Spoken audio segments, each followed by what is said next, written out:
രാപ്പകൽ ഭേദമില്ലാതെ റോഡിൽ മലിനജലമൊഴുക്കി ചീറിപ്പായുന്ന മത്സ്യവണ്ടികൾക്കെതിരെ കണ്ണൂർ കേന്ദ്രമായി പ്രവർത്തിക്കുന്ന global law foundation chairman advocate P Sasi നൽകിയ ഹർജിയിലാണ് ചെന്നൈ ഹരിത ട്രിബ്യൂണൽ കോടതിയുടെ ഡിവിഷൻ ബെഞ്ച് സുപ്രധാനമായ ഉത്തരവ് പുറപ്പെടുവിച്ചത്.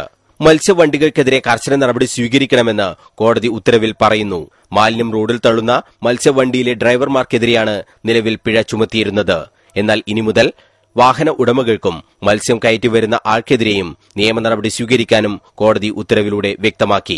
ഇത്തരം വാഹനങ്ങൾക്കെതിരെ പൊല്യൂഷൻ കൺട്രോൾ ബോർഡും ഗതാഗത വകുപ്പും പരിശോധനകൾ കർശനമാക്കണമെന്നും ഉത്തരവിൽ പറയുന്നുണ്ട്. ജസ്റ്റിസ് ചൊക്കലിംഗം, ഡോക്ടർ നാഗേന്ദ്രൻ എന്നിവർ ഉൾപ്പെട്ട ബെഞ്ചാണ് സുപ്രധാനമായ വിധി പുറപ്പെടുവിച്ചത്. പ്രശ്നം കോടതിയുടെ ശ്രദ്ധയിൽപ്പെടുത്തിയ global law foundation chairman advocate P ശശിയെ കോടതി അഭിനന്ദിച്ചു. പൊതുകാര്യത്തിനായി സ്വന്തം ചെലവിൽ 2 വർഷമായി കോടതി കയറിയിറങ്ങുന്ന ശശിയുടെ സാമൂഹ്യ ബോധത്തെയും കോടതി പ്രശംസിച്ചു. 2012 റോഡ് മലിനമാക്കുന്ന മത്സ്യവണ്ടികൾക്കെതിരെ നടപടി ആവശ്യപ്പെട്ട് പി ശശി ഹൈക്കോടതിയെ സമീപിച്ചത്. തുടർന്ന് ഹൈക്കോടതിയുടെ നിർദ്ദേശപ്രകാരമാണ് കേസ് ചെന്നൈയിലെ ഹരിത ട്രിബ്യൂണലിലേക്ക് മാറ്റിയത്. News desk, Kannur vision.